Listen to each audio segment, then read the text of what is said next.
இருக்குது. 1 gram 12,000 17,000. 1 gram 12,000 ரூபாம்மா. நகை கூட அவ்வளோ இல்லைம்மா. நகை கூட அந்த ரேட்டு இல்லை. 12,000ம்மா. டைமண்டே அந்த ரேட்டு இல்லை. 12,000 1 கிராம். 1 கிராம் இப்படி தானே, அவ்வளோ தானே இருக்கும். இதை பயன்படுத்தியிருக்காங்க. பாதி பேர் வவுத்தறிச்சல் வேறு பேசுகிறாங்க. இந்த போதையெல்லாம் பயன்படுத்தியிருக்காங்க அப்படிங்கிற லெவல் பேசுகிறாங்க. இந்த பாருங்கள், போதைப்பொருள் நடமாட்டம் இந்தியாவுக்குள்ளே இருக்குது. அதை நீங்கள் ஒத்துக்கணும்.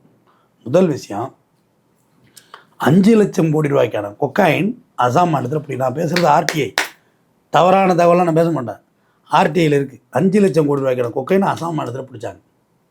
இது டெல்லியோட அமித்ஷாவோட உள்துறை கொடுத்தாங்க. அதே அசாம் மாநிலத்தில் ஆர்டிஐ கேட்கக்குள்ள 1 கிராம் கூட நாங்கள் இந்த ஸ்டேட்டில் பிடிக்கலன்னு அவன் சொல்கிறான். அப்போ அது எங்கே போச்சு? 5 லட்சம் கோடி ரூபாய். 5 லட்சம் நினச்சிக்க போகிறாங்க.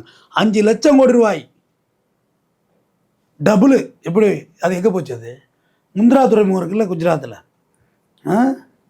அதில் வந்து 260 கோடி ரூபாய்க்கான கொக்கைனை நிர்மலா சீதாராமன் மாண்புமிகு ஃபைனான்ஸ் மினிஸ்டர் நிம்மி மேடம் இருக்காங்கல்ல, அவங்க வந்து ஃபயர் பண்ணாங்க. ஏன்னா அது ரொம்ப நாள் வைக்க முடியாது. அந்த வேதிப்பொருள் அது ஒரு கெமிக்கல், ரா மெட்டீரியல் தானே. அது வந்து லிக்விட் ஆகிடும். நீத்து போடுன்னு ஃபயர் பண்ணி விட்டாங்க. கொளுத்தை போட்டு டிவிலெலாம் போட்டு ப்ரமோஷன் பண்ணிட்டாங்க. பாருங்கள், எங்கள் அகண்ட பாரதம் அண்டா பாரதத்தில் பாருங்கள் 220 கோடி ரூபாய் கொக்கைன் பிடிச்சிருக்கணும். 5 லட்சம் கோடி ரூபாய்க்கான கொக்கைன் எங்கே ராஜா? அதுக்கு பதில் என்ன?